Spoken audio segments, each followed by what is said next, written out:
Magandang araw po sa inyong lahat mga kamatyas. Analyze natin ang pinakahihintay na laban pagdating sa pabilisan. Magnus Carlsen at Hikaru Nakamura dito sa katatapos lang kanina na Title Tuesday na ginagawa po weekly sa chess.com online tournament. Yan talagang dalawang yan. Kapag nagsabong, talagang ang dami pong nakasubaybay, ang daming nag-aabang. Pag-aralan natin at mamaya pakita ko sa inyo ang kanilang final standing. Ang ginawa ni Magnus nag Knight F3, D5 sinaka, G3, G6, Bishop G2, Bishop G7 at kailangang mag D4. Dito po kasi kung mawawaglit ng puti na parang tipong normal lang kapag nag-castle, mag-E5 kagad ang black dyan dahil may bishop na. At ang mangyari, black pa ang makakauna sa sentro ng lubos. Kaya hindi hinahayaan hanggat maaari na maka E5 tapos magda Knight E7 castle. Napakaganda niyan sa black. Parang baliktad ang black ang puti. Kaya dito pinipigil muna yan para hindi maka E5 at nag Knight D7. Ayan na po ang preparasyon ditong kakaiba ni Naka. Kasi dito naman ang madalas Knight F6, tapos castling kagad o kaya C6. Pero dito, nag Knight D7, binarahan ang sarili niyang bishop. Nag-castle, Knight F6, Knight D2. Ang kulit ni Magnus, oh. Yan ang gusto mong labanan, ha. Ginaya siya, mga kamatsas. Ginaya. Tingnan nyo, oh. Symmetrical na symmetrical. Nag C5, nag C4. O, di ba? Joke time ang kanilang opening. Gaya-gaya si Magnus. Nag-castle. Tingnan nyo, parehong-pareho ng itsura. Pero naunang kumain sa D5 at nag-Knight X D5.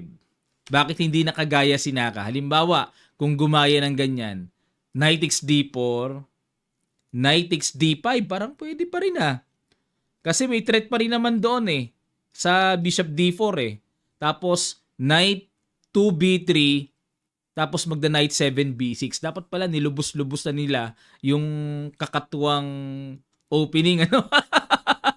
Hanggang dulo, gaya-gaya O, pwede pa pala yan. Pero dito, nag-Knight X D5 na sinaka, medyo humiwalay na siya at nag-E4 na, o 'di ba? Hindi na gayang-gaya.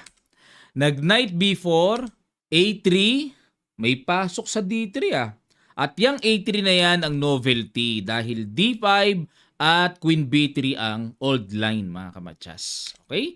Nag-A3, pasok para ma-exchange sa bishop, Knight C4 at kumapture na, capture, takes, and nag-E5 muna.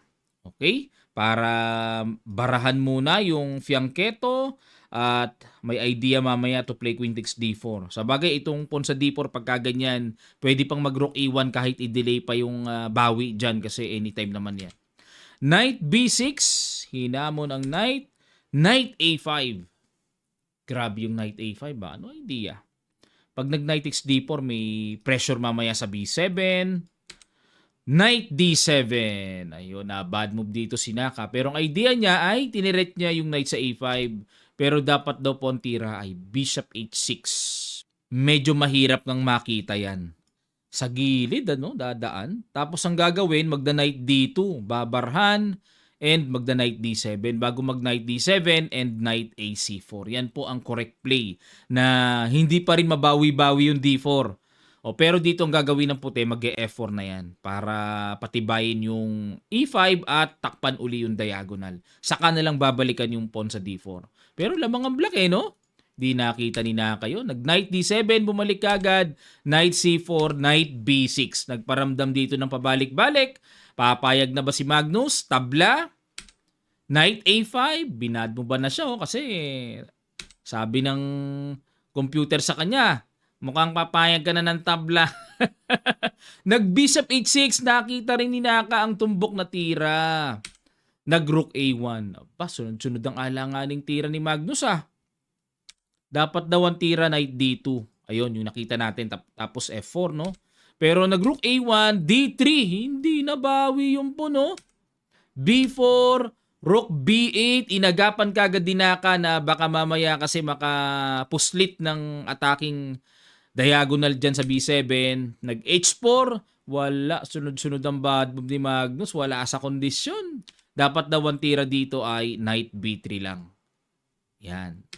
O, nag-h4, bishop g4, queen b3, d2, and nag-rook a d1. So, pagtatangka pa rin ni Magnus na mabawi. Nag-e6, at nag-queen a2. Ayan na, babawiin na. Pero nakapin hindi mabawi Queen d3, ayun. Ganun na lang ang ginawa.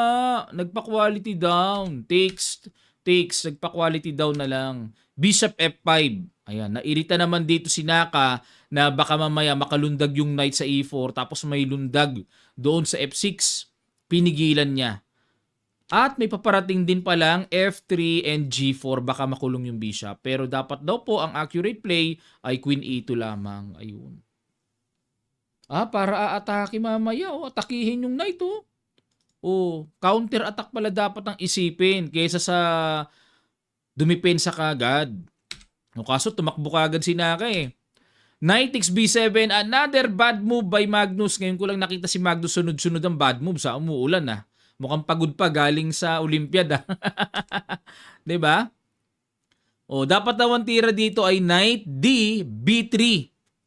Going to c5. Yan ang plano para yung knight sa gilid. Superb. Ang lakas.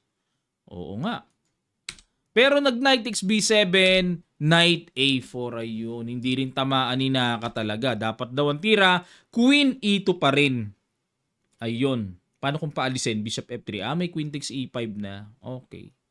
So, may pitas din na ganun. Pero nag-knight a4, knight c4. From bad moves, lumabas pa ang blunderacious move ni Magnus. Aba, Magnus, ano nangyari sa iyo? Dapat daw ang tira, knight b3. Ano nangyari? Knight c4 at natirahan po ng knight c3. Aray ko, ang sakit. Threat ang reyna. Nakahang ang knight. Queen d2 na lang ang ginawa. Hindi pwede mag-queen b3. Maku-queenless. Knight e2 check. Lipad ang reyna. Grabe, ang sasama ng tira ni Magnus Queen d2 capture. Knight d6. Queen c7. h5. Knight b5. Rook c1. Queen e7. Wala. One rook down si Magnus. Grabe naman. One rook down Ubos. Simot, pero nagbabaka sakali pa rin. Baka makahalaw, makachamba ng mga sundot-sundot, pero nakamura na po yan mga kamatsas. Naka na yan Wala na. King f8, then king e7, king d6. Boss, si Magnus mga kamatsas sa kanilang inkwentro. Pero wag po nating husgahan ang loob ng aklat dahil sa nakita nating itsura ng harapan. 'Di ba? Wag nating i-judge yung laman ng book sa nakita nating thumbnail or book cover. Dahil dito po ang nag-champion si Magnus pa rin. Isa lang ang talo niya kay Naka. Ganong katindi. Silipin natin. Results ng late edition, champion pa rin si Magnus 10 points out of 11. Isa lang ang talo niya kay Naka. Ang sama ng tira niya kay Naka pero siya pa rin ang champion. Si Naka naman ay may isang talo kay Vincent Kamer at may isang nakapuslit ng tabla si Naroditsky. Napuwing siya. Kung equal lang ang score, talo si Magnus sa tiebreak kasi win over the other. Tinalo niya. Pero Magnus pa rin talaga ang nag-champion. Okay, congrats Magnus. Ganun talaga ang champion 'Di ba? Natatalo rin naman yan sa papitas-pitas na laban. Pero ang usapan dyan, overall, ano ang performance. Okay? Ang galing Maraming salamat po mga kamatya sa palagian yung pagsubaybay at pagsuporta. Sana lagi kayong natututo. At muli po, mamaya ay magsisimula na ang ating live session training ng beginners. Sa mga gusto pong humabol sa ating online training, binuksan na po namin ang registration dahil marami pong gustong humabol. Ang videos or ang live training ay reviewable. I-upload namin sa Facebook group once na kayo po ay mag-register. Lalapag ko lang po ang details sa comment section below, ipipin ko at para makapag-register na po yung gustong humabol. Sa beginners, intermediate, and advanced. Posted lang po yung aking naging lesson ng live, marireview nyo pa rin. At the same time, kasali pa kayo sa araw-araw na liches, mini tournament activities, at bawat lesson natin meron tayong thematic tournament. Kung ano yung napag-aralan na opening, yun ang intimano magiging tema ng mini tournament na yon. Okay, join na po kayo para lumakas kayo sa paglalaro or mag-improve. Maraming salamat. Magkita-kita pa tayo sa mga susunod pang chess updates.